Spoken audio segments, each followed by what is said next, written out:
Mark chapter 2. Jesus forgives and heals a paralyzed man.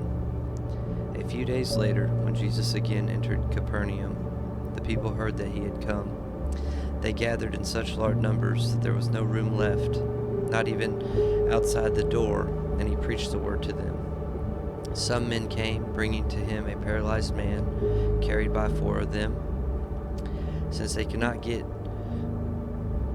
him to Jesus because of the crowd, they made an opening in the roof above Jesus by digging through it, and then lowered the mat the man was lying on. When Jesus saw their faith, he said to the paralyzed man, "Son, your sins are forgiven." Now some teachers of the law were sitting there, thinking to themselves, "Why does this fellow talk like that? He's blaspheming. Who can forgive sins but God alone?"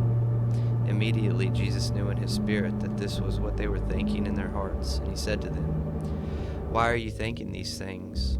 Which is easier, to say to this paralyzed man, 'Your sins are forgiven,' or to say, 'Get up, take your mat and walk'?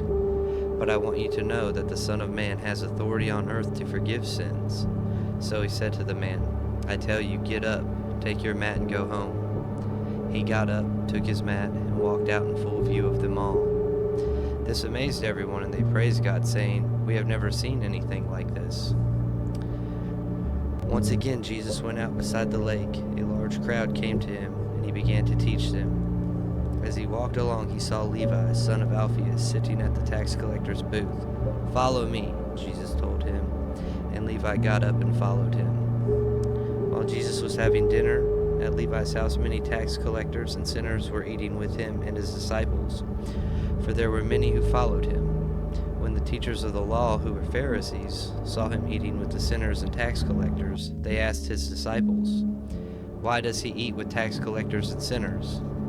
On hearing this, Jesus said to them, "It is not the healthy who need a doctor, but the sick.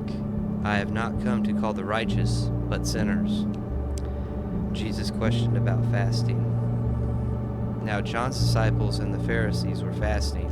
Some people came, asked Jesus, "How is it that John's disciples and the disciples of the Pharisees are fasting, but yours are not?"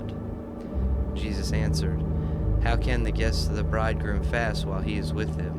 They cannot, so long as they have him with them. But the time will come when the bridegroom will be taken from them, and on that day they will fast. No one sews a patch of unshrunk cloth on an old garment, otherwise the new piece will pull away from the old, making the tear worse. And no one pours new wine into old wineskins, otherwise the wine will burst the skins, and both the wine and the wineskins will be ruined. No, they will pour new wine into new wineskins." Jesus is Lord of the Sabbath. One Sabbath, Jesus was going through the grain fields, and as his disciples walked along, they began to pick some heads of grain.